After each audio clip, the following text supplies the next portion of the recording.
Win.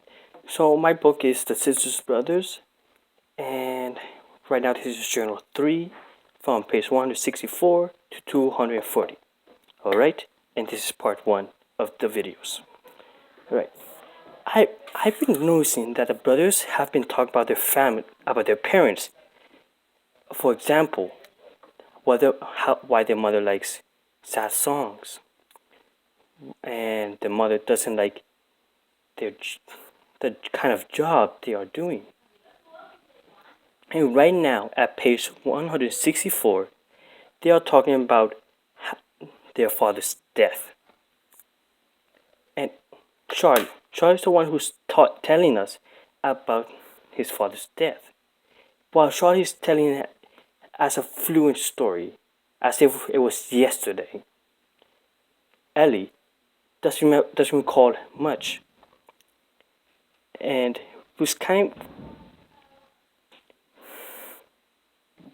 because Charlie asked Ellie, does he remember what kind of color of the apples they had, or did he notice their parents fighting? This is implying that Ellie is a bit younger than Charlie, and this is from page 164 to 165. The brothers' parents were. This is when flashback. The brothers, the brothers' parents were arguing, and the father went mad. He broke the window with his fist, and his hands hit the mother with an axe handle.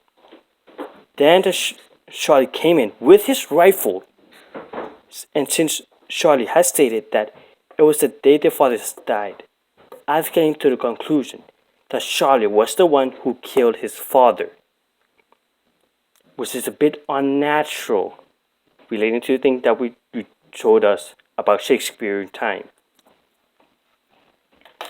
And as I read on, Charlie did shot his father at his chest and at his arm.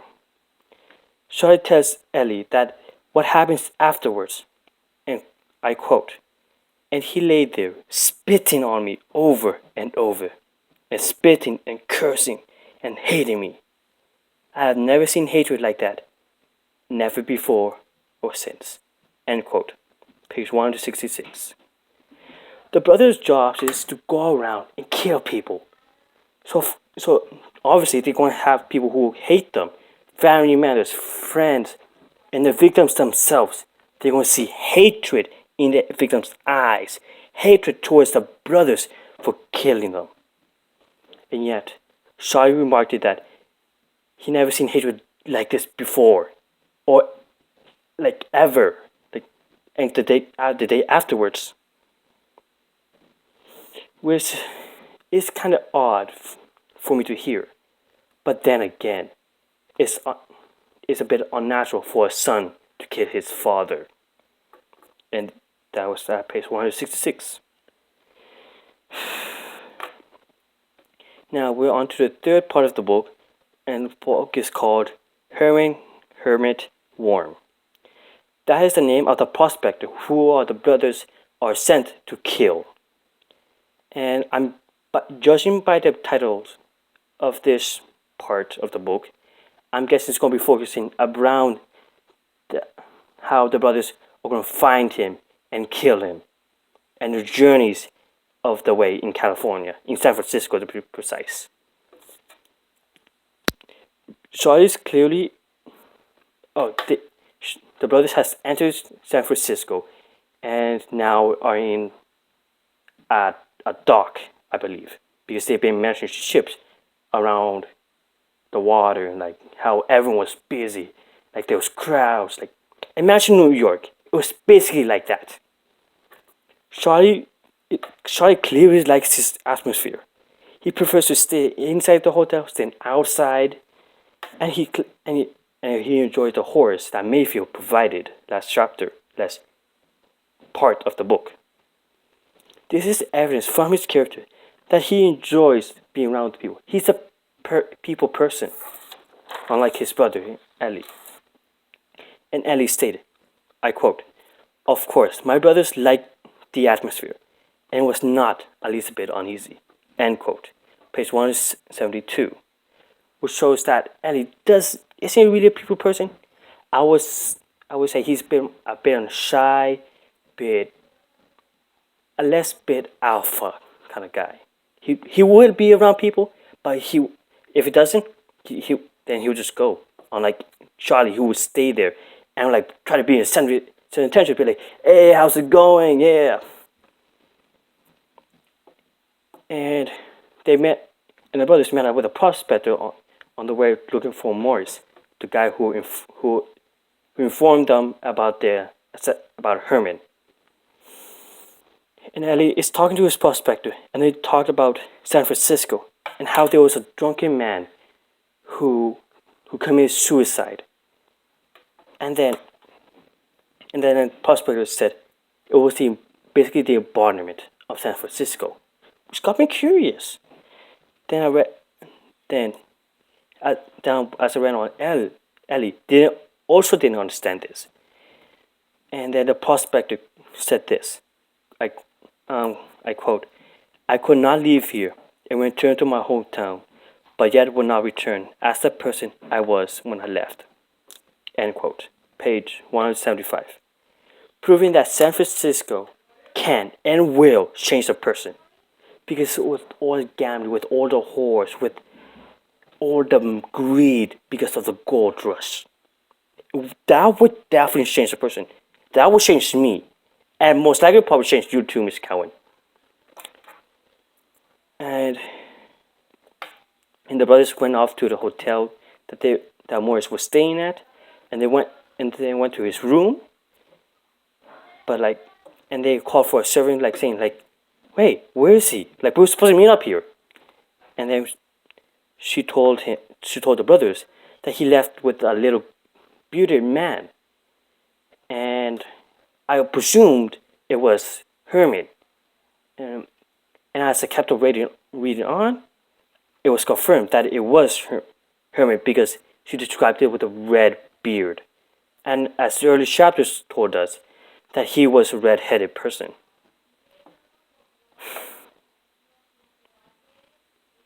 But also, I believe that Herman and Maurice went out by themselves without anyone knowing, and Herman decided to kill Maurice because he was sent to investigate him and try to basically kill him.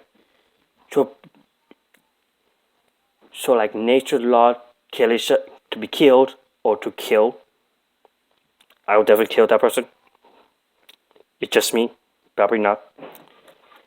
And at page 185 to 195 is is a book that Maurice has left, and the keeper wouldn't let them leave until like Charlie punched her, and they paid her as to apologize for it being physical to a woman.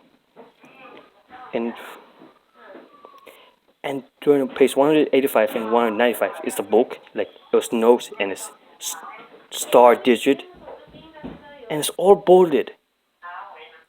I believe, and I believe it's Moore's book because the font, the sense is different. And the brothers are of course reading it because hey, like where is the dude? Like why did he left without a target? And that was page 185. And as I read on, I realized it was Maurice because it's in first person, and he was talking to Herman, which the brothers has never met. And Herman came up to Maurice, like at the first time they met at the lobby, he was like drunk, like saying like, "Hey, like, do you see that lady? I'm gonna marry her. Just watch." And he was like dirty, like beard was like all scrunched up, like hair was all messy. But the second time, he showed up to the lobby the next day. He was well dressed, the beard was combed, he was clean, which is a bit unusual because a prospector stereotypically has dirt on themselves. And Herman invited Maurice to a restaurant, and that's where he learns that Herman was spying Morris, and that he knows that he's a man of commandor. He at the time he even wanted Morris to be dead because like he's after him. Like I'm trying to survive. But when he learned that Morris smiled at people, like when you come to face with someone like this, it's like, hey, how's it going? Like, as they pass by, you drop the smile. Like, it's like, why they pass? I don't need to. I don't even. We'll never see them again. But no, you just kept on smiling. This shows the part of Morris' character that he's a nice person, that he's caring, and that's what Herman got out of it. And so he set out to get a part of his team. Part of his team for what? Well, well, as I read on, it was for a way to get more gold out of the soil. Because there have been two ways to get a soil, and two ways for prospectors to get gold. It's either luck or find it, or with great material. But he set out to find a different method, a simpler one. And as we learned from earlier chapters, he was a smart guy. He liked reading. He was a scientific guy. Like he was reading. He was, as Morris told the brothers in his letter of information, that he is a scientific guy. And Herman discovered that if you put so here's like a table. Here's like imagine dirt all over this. He sprinkled it with gold dust all around there, like 3/4 of the thing, then patting it down evenly across. Then with this formula, which is still don't know, which I still don't know, he poured it, and like it seemed nothing. Like he poured it all over the place, nothing happened. Wow, and Morris took his eyes off to look at Herman. It's like, dude, what is this? Like, what's the point? And Herman was like, just watch, just look at there.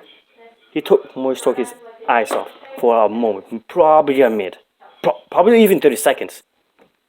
And there was like patch of gold, even more gold than there was. This is like revolutionary. If you can get more gold out of the dirt, then you'll be rich. He wouldn't even need Commodore. He would probably leave. I would say, screw this, screw Commodore. Actually, no, screw him because he's still powerful. But like, I would join his team, be like a double-faced man, and join his team because this is damn revolutionary. This is pretty damn good. And that's it for part 1 of my journal. No, part 1. Journal 3, part 1. And sorry if you're hearing this sorry thing upstairs. My dad is revenating some stuff. So pardon that. And if you can't hear me, then alright. See ya.